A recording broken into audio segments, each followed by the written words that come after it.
Como decía hace un momento, es una industria potentísima en México, la de la producción de culpables. Es increíble la cantidad de personas que están hoy recluidas eh, por delitos que no cometieron, que pueden tardar 25 años ahí sin que la verdad emerja nunca, porque hay una institucionalidad que produce y reproduce culpables.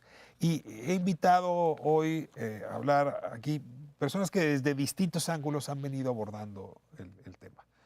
Desde las políticas públicas, desde el periodismo, desde la academia, desde las organizaciones no gubernamentales. Les doy la bienvenida para que de esta manera conjugada nos ayuden a entender cómo funciona esta fábrica. Como es tradición aquí en Espiral, les voy a pedir que ustedes mismos se presenten. Emanuel Stier, me da mucho gusto tenerte aquí. Comenzamos contigo. Buenas noches, Ricardo, y muchas gracias por la invitación. Yo soy periodista, soy originaria de Bélgica, llevo más de 10 años en México, un país que me encanta por muchas cosas, y soy corresponsal del periódico francés Libération, de la radio de Bélgica, de la radio de Francia y de Suiza en México. Y me interesa muchísimo ese tema porque desde que llegué a México empecé a trabajar un caso inicialmente. Decía el caso Florence Cassé, pero para mí se convirtió más en el caso de los Zodiaco, la falsa banda de los Zodiaco, o el caso de Israel Vallarta, que es expareja de Florence Cassé y lleva 13 años en la cárcel sin sentencia y con acusaciones a todas luces fabricadas. Publicaste un libro hace algunos años, El Teatro del Engaño, que haces Vallarta, historia de un montaje. Tu tesis principal es, no es un secuestrador, tampoco hay una banda, todo fue un montaje. Es un texto que en su día hizo escándalo. Ahora la novela criminal de Jorge Volpi retoma, realmente está basada en muchas de las investigaciones que tú aportaste en un principio. Es que te agradezco mucho que nos traigas este caso, entre otros, para entender cómo funciona la mecánica de la fabricación de culpables a partir de este y otros casos. Le doy la bienvenida a María Novoa. María, no es la primera vez que estás aquí, me da mucho gusto tenerte de nuevo y te toca ahora presentarte a ti. Sí, muchísimas gracias por la invitación. Yo soy coordinadora del programa de justicia México Evalúa.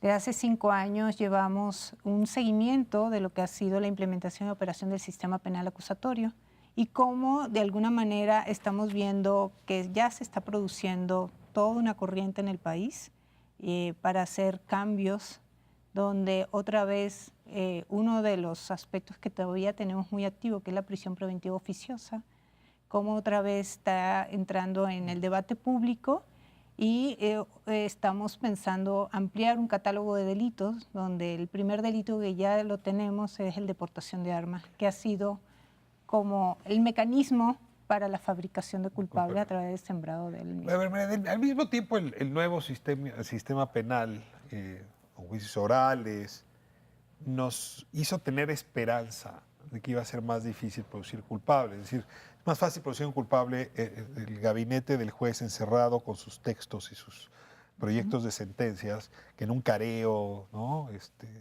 Donde se enfrentan los testigos, donde hay un registro público de lo que se hace. Uno de los temas que me interesa saber es si el nuevo sistema podría un poco disminuir esta producción masiva de falsos culpables. Le doy la bienvenida a David Bertet. Bertet. Sí. David, te agradezco muchísimo que estés aquí, que corrijas la pronunciación de tu apellido y te puedes presentar, por favor. No, gracias. Gracias por la invitación. Sí tengo un apellido un poco rudo, digamos. Lo voy a trabajar. Soy presidente de una organización en defensa de los derechos humanos con sede en Montreal, Canadá, que se llama Envero, lo cual en esperanto quiere decir en verdad. Y trabajamos yo en lo personal desde hace pues varios años, desde el 2009, cuando conocí a Emanuel y que pues trabajamos, digamos, juntos en el tema de Florence Cassé. Y después se sistematizó un poco este trabajo, es decir, que trabajando en el caso de Florence, unos colaboradores y su servidor, nos dimos cuenta de que no era posible trabajar nada más sobre el caso de Florence, y que este caso nos interesaba no solamente no por la nacionalidad de Florence, que el hecho de que sea francesa o de otro país, pues no importaba. Lo importante era que se había cometido la fabricación de las acusaciones en su contra y el linchamiento mediático que se haya cometido en México. Entonces, pues, bueno, y al mismo tiempo habían personas que se acercaban cuando visitaba a Florence en la cárcel o de otra forma. Entonces volvía, desde un punto de vista humano, se volvía imposible no tratar de ayudar a estas otras personas. Miguel Serra, me da mucho gusto tenerte de nuevo acá. Tú has trabajado mucho por las personas en reclusión en nuestro país. Te ha tocado ver muchos falsos culpables entre ellos. Te toca presentarte y te agradezco mucho que compartas tu experiencia aquí. Gracias, Ricardo. Sí, trabajo el tema de la prisión, pero ahora recientemente bueno, ha habido un foro importante sobre el tema que ha traído a la luz pública o le ha dado una mayor dimensión, el problema justo de la fabricación de culpables. Y creo que estamos ahorita en una situación, por el inicio del sexenio, donde debemos ver qué hacer para remediar todas las atrocidades de las administraciones pasadas en esta fabricación de culpables, pero al mismo tiempo, cómo corregir la máquina para que estos días y con el inicio de la administración no se empiece la fabricación de culpables que la próxima administración tendrá que resolver. Entonces necesitamos actuar en los dos fines, en los dos extremos de esta ecuación, corregir lo pasado y prevenir lo futuro. Es imposible tener una estadística correcta, precisa, pero corren los rumores en todos los penales que uno visita en este país, que al menos la mitad de la población carcelaria no cometió el delito por el que está acusado. A lo mejor cometió otro, eso no hay forma de probarlo, pero no está acusado, no está ahí adentro, no está purgando una sentencia, no está detenido por el delito que cometió. Y esto se debe a que nuestro sistema judicial, digamos, desde que la policía detiene, investiga, llega al Ministerio Público, entra a proceso, en fin, no está diseñado para producir verdad, está diseñado para producir culpables, políticamente. Es decir, hay que encontrar a alguien a quien echarle la culpa. Y mientras más culpables tengamos, más eficiente pareciera ser el indicador. Y entonces se vuelve una máquina que devora a su propia sociedad. Porque normalmente esos culpables pues, son los más vulnerables, los que no tienen dinero para pagar a un abogado, los que no se pueden defender, etc. ¿Ha sido así siempre la incapacidad del sistema judicial mexicano para producir verdad? ¿O es un fenómeno nuevo? No, yo creo que esto se arrastra de siempre y que, bueno, con el cambio del sistema acusatorio, el sistema oral, a partir del 2008, pues se abrieron posibilidades de mejorarlo. Ha mejorado, pero continúa generándose problemas y es que es toda una maquinaria que empieza por una parte, por ejemplo, desde la Fiscalía. Yo diría que la fabricación de culpables del futuro empieza con el procedimiento de designación de fiscal y se sigue con todos los procedimientos, con la designación de los ministros de la Corte. Todo eso, lo que se hace o se deja de hacer en esos espacios, va a incidir finalmente en la fábrica de culpables, en determinar de qué tamaño es ese margen de crueldad del sistema mexicano. La cifra bárbara que doy, mitad de las personas en reclusión están ahí por motivos distintos a los que se dice que o se justificó para que llegaran ahí. ¿Es una buena cifra? ¿Es una cifra? ¿La habías oído? Todavía tenemos un gran sentido? porcentaje, sí, tenemos un gran porcentaje de población penitenciaria que viene del sistema tradicional, sistema anterior, que inclusive llevan años, es decir, 10, 12 años, ¿no?, esperando sentencia. Y si todavía lo tenemos, que inclusive la idea es poder activar un transitorio que tenemos, que sí se ha activado, ¿no?, de ver cómo se puede, a través de cómo activar partes, dependiendo de en qué parte del proceso están estas personas que todavía están esperando sentencia, que puedan salir a través de la activación del sistema penal acusatorio, del nuevo sistema. A ver, déjame resaltar el tema en la producción de culpables. Entonces, ustedes dirían, nada más para entender, que veníamos de un sistema penal que era propenso a producir falsos culpables. Y dirían, a partir del cambio de 2008, eso empieza a mejorar. Y ahora traemos otros problemas que vale la pena que los revisemos. Pero si me fuerzan, digamos, para lanzar la pregunta, Manuel, ¿tú dirías que un caso como el de Florence Cassés o como el de Vallarta no habría ocurrido si hubiesen sido juzgados por el sistema previo? No estoy segura porque en ese caso no es tanto un tema de llegar al nivel procesal, pero ni siquiera este caso se origina en la investigación de hechos reales. Es un caso donde existe una convergencia de intereses entre medios de comunicación y una policía, cierta policía en esta época. En el 2005, la Agencia Federal de Investigación bajo el mando de Genaro García Luna, que bueno, es un caso que se origina realmente en una venganza personal, donde hay una amistad de un personaje cercano a Genaro García Luna que le pide un favor de detener a Florence Cassés, a Israel Vallarta, y a partir de ahí se organiza un montaje mediático que ya ha sido ampliamente comentado, pero lo que quiero aclarar, y muchas veces lo que no se desconoce de este caso, es que se piensa que existe una investigación original sobre una banda de secuestradores y el montaje es nada más un detalle en esa historia, pero realmente el montaje es el origen de todo y a partir del montaje se fabrica una investigación y se fabrican estas culpabilidades, pero también se fabrican testimonios, se fabrican víctimas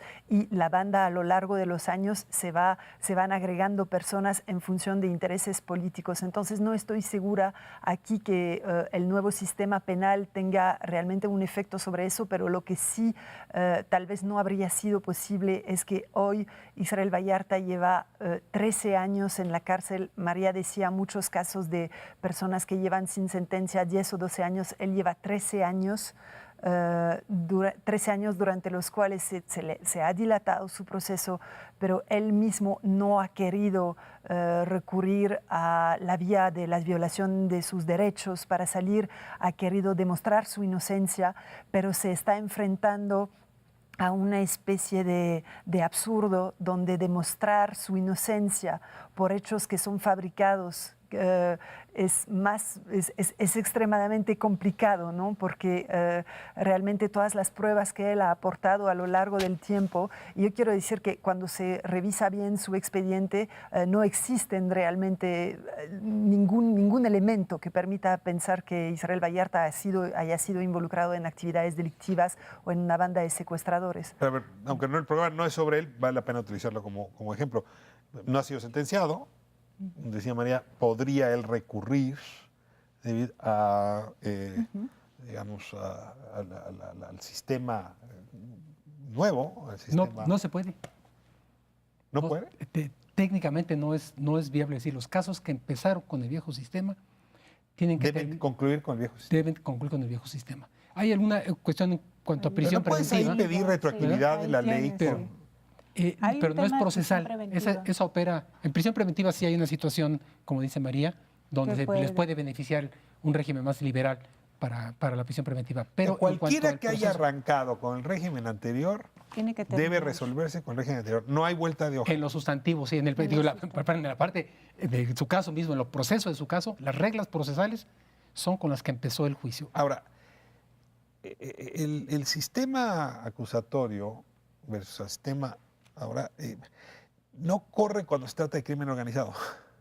¿Perdón? En materia de crimen organizado, pues siguen siendo juicios muy opacos. Fíjate que hay un caso ahorita emblemático, que lo acabo de estudiar, que es el caso de un grupo de secuestradores, es crimen organizado. Es decir, nada más para seguir con el... Claro, pero por ejemplo tienes un caso de delincuencia compleja, como es una red de corrupción, como la de Caso Duarte en Chihuahua, y toda la investigación criminal se hizo a través de todas las herramientas que te da el sistema penal acusatorio. Es un caso emblemático en el país en el sentido de que sí se logró, a través de todos los elementos que te da el sistema penal acusatorio, lograr hacer una investigación criminal muy sólida, que ha logrado inclusive plantear 30 órdenes de aprehensión donde se ha determinado redes de corrupción, redes de protección, que inclusive ya tiene hasta un presidente reaccionando porque es realmente una investigación muy sólida que se armó ahí. Entonces, eso de alguna manera es una buena noticia con el sistema penal acusatorio, como si ni siquiera con un régimen de excepción en términos de delincuencia organizada, sí se ha logrado utilizar. Claro, aquí había voluntad política, había otros elementos que a la final permitieron que se lograran, ¿no? David, regreso al caso que conoces bien. Decías, ¿por qué en México? Y dices, bueno, Cassés, Vallarta no son una excepción, son la regla. Y entonces lo dejaste sembrado en tu introducción, pero quisiera que me digas, ¿por qué en México? Y casi me pregunto, ¿es un síntoma solo mexicano? ¿El sistema judicial latinoamericano tiene dolencias similares, son comparables? Creo que va más allá. Bueno, dentro de mis investigaciones, porque también soy doctorante de filosofía en la Universidad de Montreal, trabajando en el tema de la crueldad institucional, creo que tiene que ver con la mistificación del Estado. O sea, en varios países, el Estado se tiene que construir, se tiene que escenificar, tiene que hacernos creer en su presencia, en su existencia. Y la fabricación de culpables es una de las modalidades a través de las cuales Se legitima el Estado. se autolegitima el Estado. Entonces, pues nosotros... Pero eso implicaría que cualquier Estado fabrica culpables, y hay unos que fabrican más que otros. O sea, ¿por qué México? Existen parámetros, digamos, diferentes. Por ejemplo, trabajamos en casos de culpables fabricados en Estados Unidos, en Colombia, en México, en países del Medio Oriente. En Canadá, digamos que las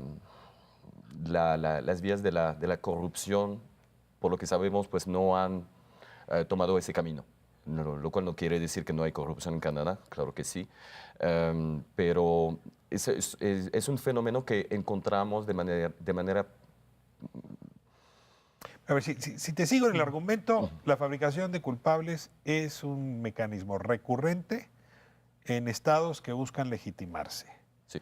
Ahora, supongo que esto es desde que existe el poder público, y esto debe retrotraernos a 60,000 años atrás. Ahora, hay regímenes institucionales que han logrado, pues digamos, reducir lo más posible ese fenómeno, y hay otros que lo han exacerbado. Y creo que México tiene casos, no sé, el foro este que hubo hace algunas semanas, justamente sobre fabricación de culpables, son muchos testimonios de este fenómeno. Me voy a ir a corte y regresando les voy a pedir que me cuenten las historias de carne y hueso. O sea, ¿cuáles son esas historias que nos permiten decir que este país pues ha tenido un sistema, ¿no?, de procuración de justicia, de procuración de falsos culpables, ¿no? Vamos a corte y regresamos.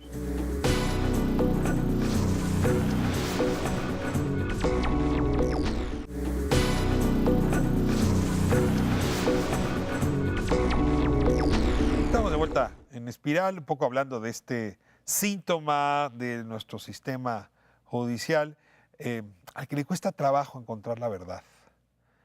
Quizá porque no hay interés genuino de parte de la autoridad, quizá porque no hay capacidades, quizá porque las leyes están mal hechas, en fin. Y yo les pregunté un poco por casos, ya hablábamos de Vallarta y Cassés hace un momento. ¿Qué casos les parecen emblemáticos de fabricación de culpables, Miguel? Fíjate que lo grave es que no hay casos muy emblemáticos de la población como los que se presentaron en el foro, porque son tan ordinarios, tan cotidianos. O sea que, claro, o sea, no son extraordinarios, no son emblemáticos. Que no son publicitables, digamos. Hay casos fuertes, como el caso Florence, fuertes en sus violaciones y fuertes también por una serie de elementos de tratarse de una ciudadana extranjera y ciudadanos mexicanos, en fin. Pero otros, la dificultad es poder llamar la atención, porque se pierden. O sea, el caso de un empleado de limpieza del aeropuerto, de las aeronaves, quienes entran a limpiar el avión cuando desocupa el pasaje, que lo incriminan en un cargamento que venía de Colombia, ¿verdad? No tiene nada que ver el hombre, y que pasa, después de tener una sentencia de 20 años, se logra reducir a 10 años y pasa 10 años en prisión en distintos centros de alta seguridad en el país. El hombre no tiene ni la más remota idea de qué pasó, por qué le hicieron eso. Y esto conectaría con, bueno, ¿a qué responde eso? Pues necesidad de indicar o tapar un tráfico existente o demostrar que se está actuando con contundencia, es decir, construir una mentira para buscar legitimidad. Ese es el punto, y eso es lo grave de una situación como la que estamos ahorita, donde se pueda caer nuevamente en el populismo penal. En buscar. A ver, insisto, y al mismo tiempo ha habido países que han logrado vacunarse frente a esa tentación populista. Claro, pero hay una concepción distinta ahí, en el sentido de que el debido proceso es una condición para la seguridad pública. Y aquí se ve y se deja ver por parte de autoridades, inclusive, como un obstáculo para la seguridad pública. A ver, desarrolla ese argumento. Mientras no lleguemos a la concepción cultural, los mexicanos, de que necesitamos reglas de debido proceso, es decir, como las reglas de una carretera, de un camino, que para llegar al otro lugar tienes que seguir cierta velocidad, respetar el paso de los vehículos, pararte donde hay que pararte, etc. Y eso hay que hacer para poder transitar, digamos, seguramente y con tiempos razonables en las carreteras de un país, mientras no tengamos esa conciencia de que estas son reglas del debido proceso. Déjame poner un ejemplo. Yo he escuchado con frecuencia, ¿no?, este argumento, por ejemplo, de Isabel Miranda de Wallace. Dice, oiga, está muy mal torturar, pero no se vale dejar libre a alguien que cometió un delito, pues porque además se le torturó. Que es un poco esto que tú estás diciendo. En el debido proceso, pues la tortura hace que no llegues al cruce de calle donde ibas. Tengo que intervenir porque el caso Wallace o el caso Martí, porque Isabel Wallace intervino directamente en el caso Martí, incluyendo visitas extrajudiciales a Noé Robles para obligarlo. ¿Quién es Noé Robles? Noé Robles es la primera persona detenida por la Policía Federal para desviar para fabricar culpables, como la banda de secuestradores que supuestamente hubieran... Déjame recordar esto. Al hijo de Martí lo secuestran hijo y adoptivos. muere en el secuestro. Y en ese momento la autoridad de la Ciudad de México detiene una banda, la Banda de la Flor, y el aparato federal, la Policía Federal, detiene a otra banda con otros miembros. Sí. Y en efecto, una de las dos bandas no cometió el secuestro, es imposible. Y son juzgadas las dos bandas. Hay incluso dos mujeres güeras que están juzgadas por el mismo delito. Ahora sí, en esta lógica, recuérdanos el caso Wallace. ¿Qué intervención tiene Wallace? En esta lógica, Wallace fue quien, junto con Alejandro Martí, visitó se obligaron a varios de los detenidos de la Banda de la Flor, detenidos por supuestos miembros de la Banda de la Flor, detenidos por la Policía Federal, Genaro García Luna y Luis Cárdenas Palomino. Martí y Wallace se entrevistaron, amenazaron directamente a Pablo Solórzano Castro, a Noé Robles y... De los supuestos secuestradores. Los supuestos, para que se incriminaran. Todo el caso Martí se basa en declaraciones fabricadas de Noé Robles. En este momento Noé está aislado desde hace varios meses, o sea que no se puede comunicar con absolutamente nadie y nosotros tratamos de comunicar con él porque pues, es una pieza clave y también tiene que saber que hay gente que está investigando sobre su caso. Pero todas estas personas, María Elena Ontiveros, Pablo Solórzano Castro, Francisco Sea López, Noé Robles, son personas inocentes. Una pregunta, ¿son personas inocentes o se destruyó, como en el caso Casés, a tal punto la posibilidad de saber qué pasó que debemos considerarlas inocentes? Es que no hay, hay una investigación, entre comillas, diseñada para que no, para alejarse al máximo de la verdad. Entonces, para regresar al tema del foro, organizado por la periodista Guadalupe Lizárraga en la Cámara de Diputados. Se hizo este foro precisamente porque sabemos que la fabricación de culpables es una realidad, es amplia, es generalizada, pero hasta este foro no teníamos la posibilidad de tener datos duros. Tenemos datos sobre la impunidad, sobre los crímenes no resueltos en México, pero no teníamos datos sobre, pues, hasta dónde va el fenómeno de la fabricación de culpables. ¿Qué otros testimonios de este tipo les llamaron la atención? A ver, creo que el caso de la banda de la Flores es interesante. ¿Qué otro, Emanuel, del estilo? Yo quería decir algo sobre tu pregunta de por qué México, ¿no? Yo creo que en México hay una predominancia de estos casos o una cierta prevalencia de estos casos de fabricación de culpables porque precisamente en cuanto al hecho de que las autoridades los utilizan para legitimarse, es precisamente en este ámbito donde se cuestiona a las autoridades, donde se cuestiona la eficacia de las autoridades en México, ¿no? En la lucha contra el crimen organizado y en la lucha, porque hay muchos casos de fabricación de culpables que son por secuestro y como se está cuestionando mucho la eficacia en la lucha contra el secuestro, se ve en muchos casos, ¿no? Un caso que a mí me llamó la atención porque el año 2005 fue muy prolífico en materia de fabricación de culpables. El mismo año que el caso de Florence Cassé y Israel Vallarta, se dio el caso de Jacinta y otras dos mujeres y Alberta, que fueron acusadas de también secuestro. De haber secuestrado a agentes de la AFI, las armados, tres indígenas armados. Sí, 6 policías federales armados. De hecho, la PGR les tuvo que pedir perdón hace un par de años. El secuestro se presenta muchas veces en estos casos. ¿Por qué? Porque tiene que ver con lo que decía David, porque se pueden montar acusaciones únicamente en base a pruebas testimoniales, ¿no? Y es recurrente en los casos de fabricación de culpables el uso constante e único de pruebas testimoniales. O sea, las investigaciones, si las investigaciones, por ejemplo, en el caso que conozco, que es el de Israel Vallarta y Florence Cassé, todas las pruebas materiales, absolutamente todas las pruebas materiales, me refiero a armas, vehículos, credenciales de electores que supuestamente se les incauta como prueba, todo lo que está en su casa, todo aboga a su favor. O sea, se puede rastrear todas estas pruebas, demostrar que o no tienen relación con estas pruebas, que las armas vienen de otro lado porque ya fueron incautadas en otro caso por la Policía Federal. O sea, realmente todas las pruebas materiales que existen en ese caso son pruebas a favor de ellos. Las acusaciones se basan únicamente en pruebas testimoniales, en testigos que son presionados y muchas veces en reconocimientos que no se dan según lo que marca la ley, ¿no? Digo, de los 3 casos mencionados, Banda de la Flor, Teresa, Jacinta y Alberta, Florence Cassé, Vallarta, hay un común denominador, que es una policía de investigación que produjo pruebas falsas. Porque torturó, porque obtuvo testimonios, porque hubo autoinculpación. Es decir, pareciera que ahí hay un problema serio. Y un segundo problema es que el Ministerio Público no corrige lo que hace la Policía de Investigación y el juez tampoco. Voy a quitar ahorita Ministerio Público y juez, tenemos que abordarlo. ¿Qué pasa con la Policía de Investigación? ¿Por qué tenemos una investigación que lo que hace es producir culpables?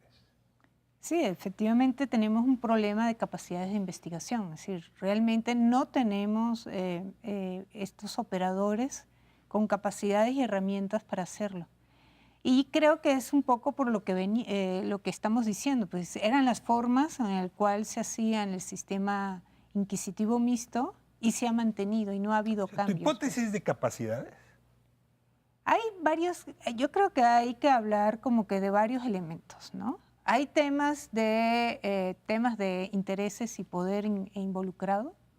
Es fuerte este problema dentro de lo que es la procuración y la administración de justicia en el país. Hay un problema de incapacidad real, de incapacidad y de déficits importantes que tenemos en el sistema. Es decir, no se le ha invertido al sistema de justicia. Te voy a contar una anécdota muy rápida que a mí me marcó, pero quizás es única y aislada. Por allá de 2008, 2007, un muchachito jovencito, 17, 18 años, de cubrir 18 años, asesinó a sus padres y a su hermana para quedarse con seguro en Ciudad Juárez. Y luego incendió los cuerpos en un camión y la policía se puso a investigar y descubrieron que era él. Y él mismo explicó cuando tuvo que confesar que pues, el crimen organizado que había en Ciudad Juárez y las muertas de Juárez pensó que no lo iban a cachar. Y una periodista amiga mía le pregunta a los policías, oiga, ¿y en este caso cómo se dieron cuenta? Y la respuesta del policía fue, oiga, somos corruptos, no tontos. ¿Sí? Yo me pregunto si hay un problema de capacidades. ¿O hay un problema de incentivos que llevan a que tiendas más a la corrupción, a la manipulación de la policía de investigación? Claro, hay un tema de vicios importante. Yo creo que a veces, estoy muy de acuerdo que a veces se genera de abajo hacia arriba por esa incapacidad, pero muchas veces se genera la mano negra, viene del poder político, del poder económico, de este tipo de actores que meten la mano. El que quiere quedar bien con el empresario, el que quiere quedar bien con el político. Y entonces faltan filtros. Y yo creo que aquí sí el sistema acusatorio tiene mejores filtros, pero hay que pulirlos y hay que ver que no se debiliten los que ya existen, como es el caso que señala María de la prisión preventiva, ¿no? O sea, si se aumenta la prisión preventiva con este populismo penal de decir, por ejemplo, la aportación de armas. Ese es un elemento, un caso muy, muy sintomático. Aumentar prisión preventiva por portación de armas permite el sembrado de armas, así de fácil. Y entonces hace que por lo pronto las personas lleguen y se les pueda colocar en prisión preventiva oficiosa, ¿verdad? Y entonces ya los colocan en una situación difícil de defenderse. Y si a eso le sumamos que la persona va a ser juzgada, vive en un lugar, es juzgada en una segunda ciudad, vive en la Ciudad de México, es juzgada en Guadalajara y está presa en Chiapas. ¿Cómo nos defendemos? Esto es kafkiano, esto es deliberado, o sea, es mandado a hacer. Hay que ir desmontando el aparato inquisitivo en todos los aspectos. Desde el proceso hay piezas jurídicas todavía que desmantelar y en la ejecución penal también hay elementos que hay que corregir, por ejemplo, estos traslados arbitrarios, donde afortunadamente el Poder Judicial ya está tomando cartas en el asunto y diciendo los traslados son facultad judicial. Perdón que insista con el argumento. ¿No está el problema principal en que hayamos hecho al policía actor fundamental del sistema? Es decir, uno no mira en otros lugares, otras culturas, y el juez tiene peso, el fiscal tiene peso, y entonces se reparte, pero la verdad es que en México la investigación la hace el policía y los otros la ratifican. Yo creo que ahí el poder está en el Ministerio Público. Más bien el policía, inclusive no tenemos policías efectivamente, si el policía a la final hace, ya cuando entra una procuradora o una fiscalía, hace lo que diga el Ministerio Público. Si el Ministerio Público es el que tiene realmente el monopolio del poder de todo el proceso. Y hay que quebrar ese monopolio de poder que tiene en el proceso el Ministerio Público. Yo creo que el Ministerio Público es el que realmente hace la orquestación de todo el proceso y inclusive el Ministerio Público puede ser juez, puede ser investigador, puede ser Ministerio Público, fiscal, es decir, asume todos los roles, es decir, pues tiene mucho poder. Pero pareciera que estás hablando del sistema anterior. Me tengo que ir a corte, pero a ver, déjenme refutar esto para escuchar su respuesta a la vuelta. El Ministerio Público es un eslabón muy débil, o sea, no tiene poder, está sometido a sus jefes le dan órdenes políticas, y perdón, pero el caso Vallarta, el caso de La Flor, ¿no? En el caso Teresa, son policías. O sea, uno habla de Cárdenas Palomino. ¿Tú te acuerdas cómo se llama el Ministerio Público que llevó el caso? Bueno, Alejandro Fernández Medrano, pero porque es parte del montaje, digamos, claro. en ese caso y en muchos casos. Lo explicas en extenso. Policías, ministerios públicos, jueces, ¿quiénes fabrican culpables?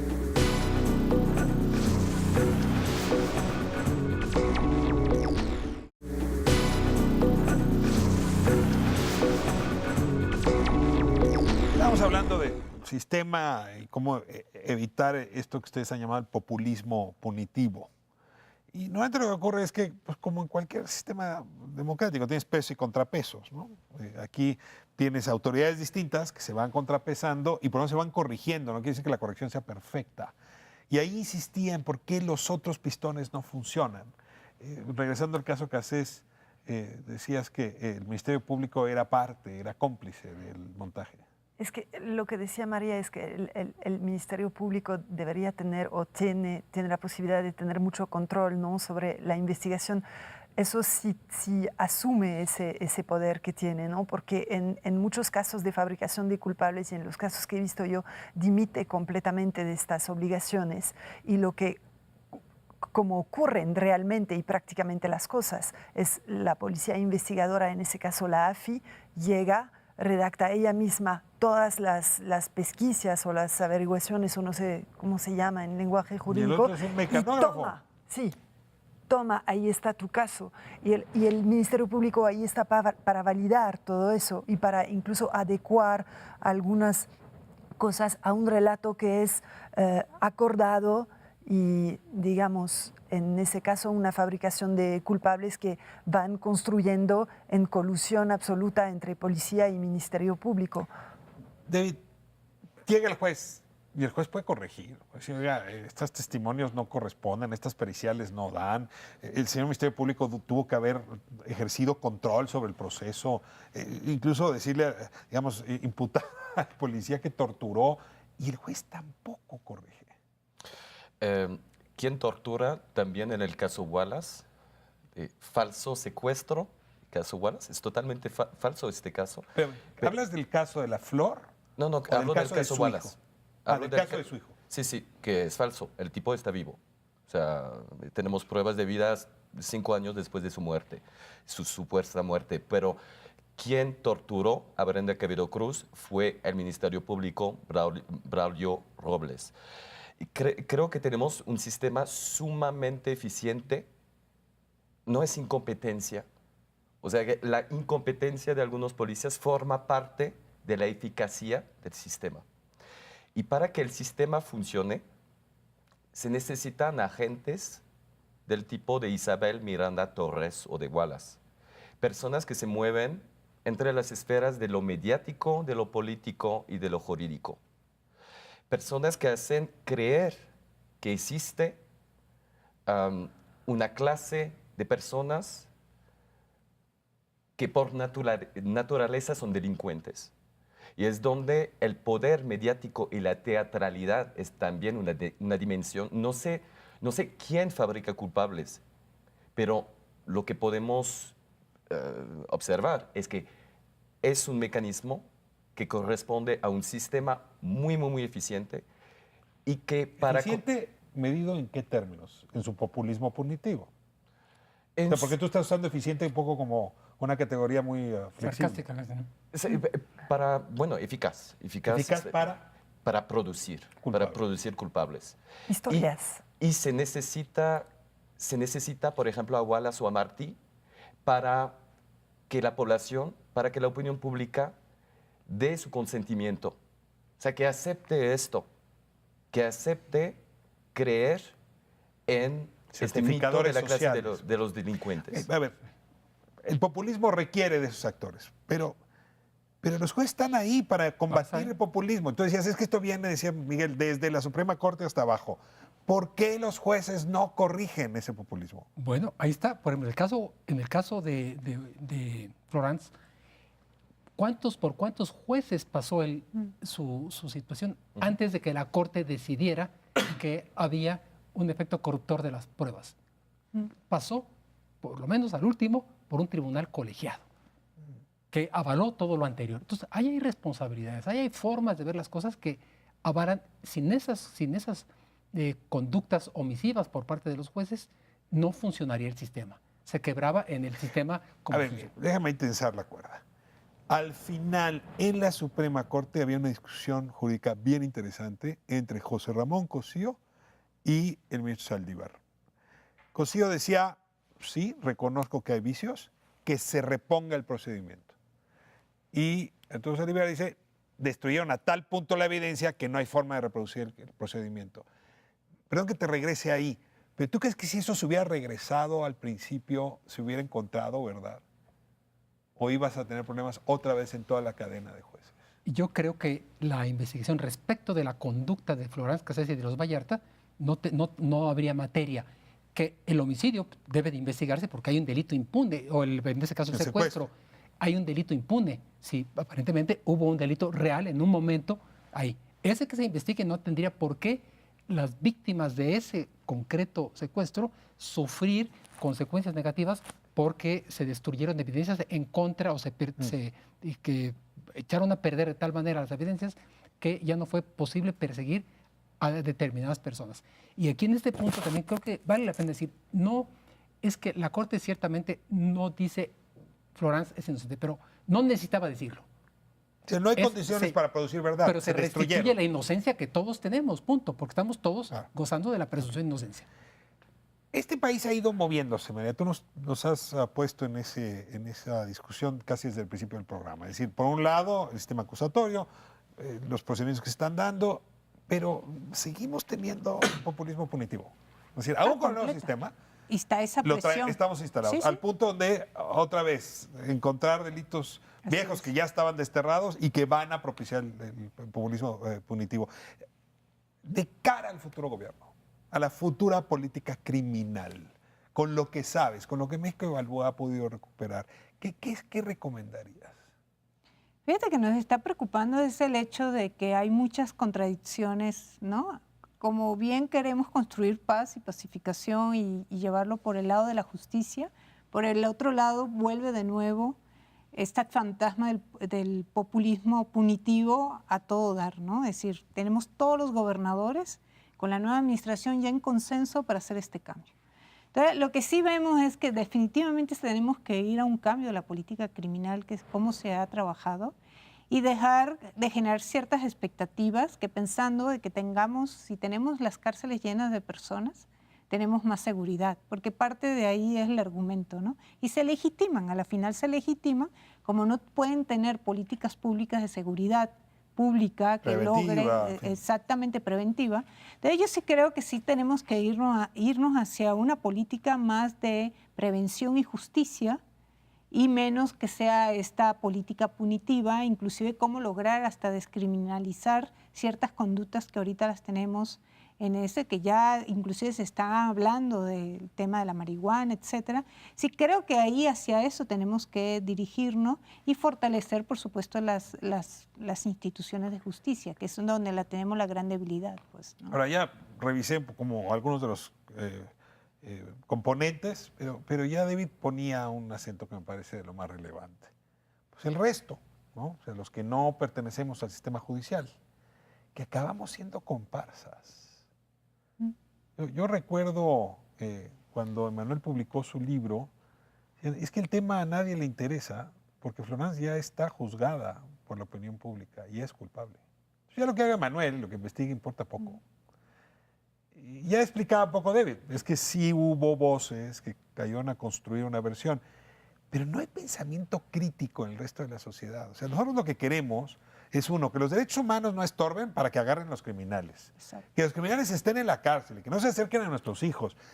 Y poco importa cómo se pruebe que sean criminales, pues si uno sabe que son criminales. Un poco la idea esta de que el debido proceso, en efecto, es inútil.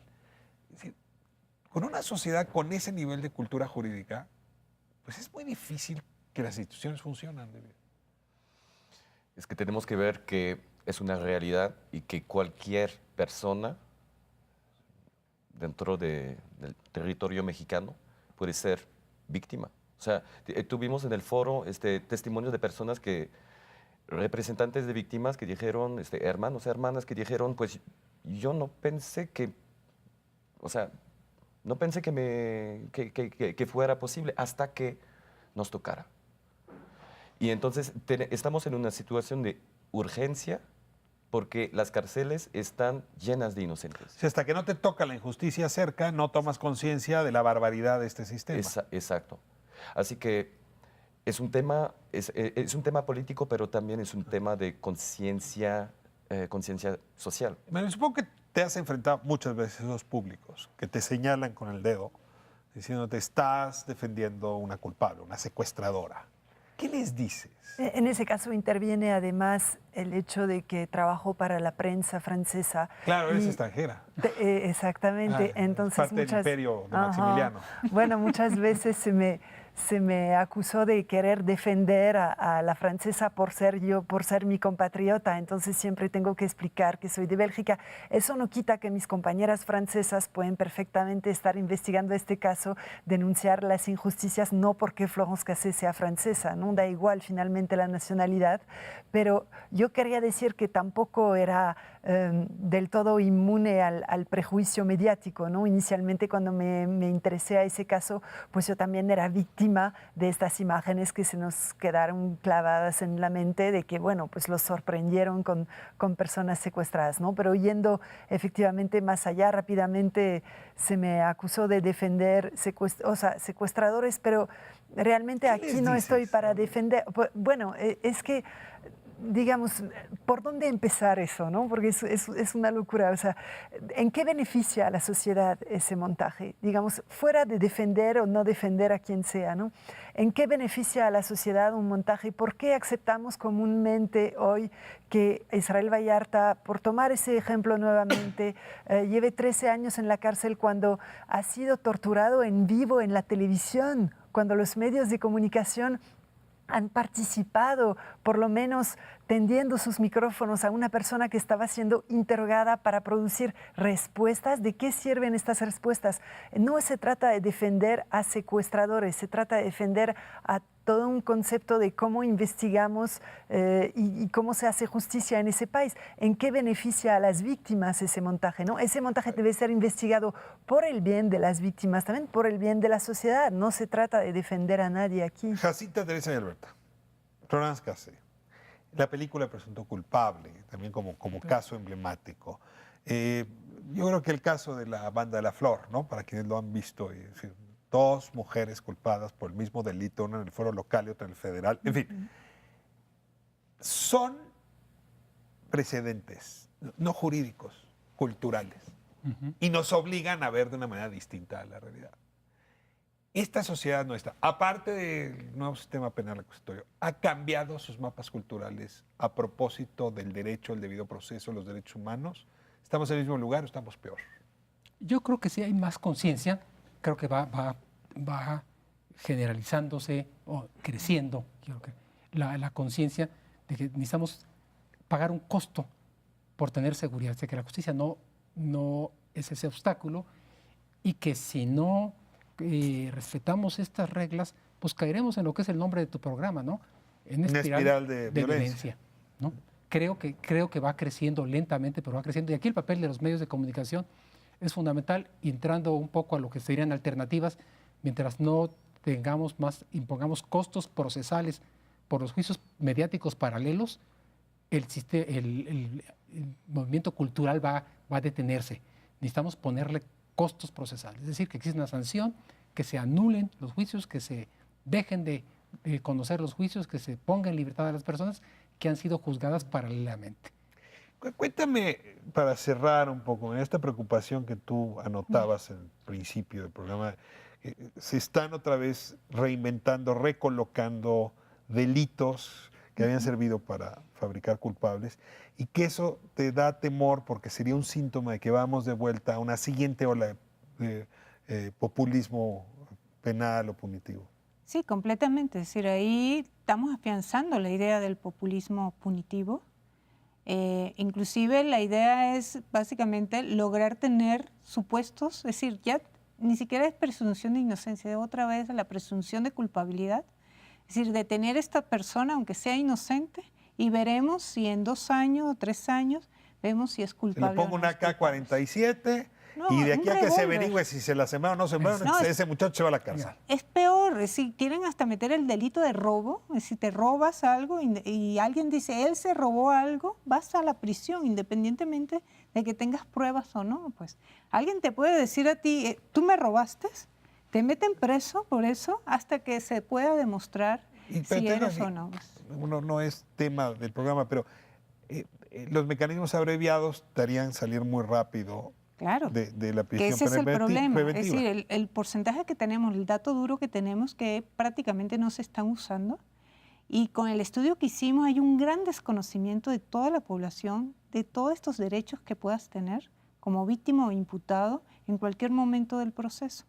Entonces sí tenemos ahí un problema de desconocimiento muy fuerte de la sociedad sobre tus derechos. Yo creo que eso también es parte de la cultura de la legalidad tan pobre que tenemos en la sociedad, que nos lleva un poco a aceptar, ¿no? Que independientemente yo siempre soy víctima, nunca voy a poder ser un posible procesado, inclusive por cualquier delito culposo que puedas tener, atropellas a alguien sin querer, entras en un proceso terrible, ¿no? El resumen es que la diferencia entre venganza y justicia es que la justicia tiene un proceso normado, legal. Si lo queremos es un sistema nacional de venganza, ¿no? Que va a ser ciega, porque la venganza es ciega. Comete atrocidades y un día nos tocará a nosotros. la parsimonia, la paciencia del sistema de justicia implica, lo decía muy bien Miguel, pues una serie de normas que nos conducen a estabilizar la verdad.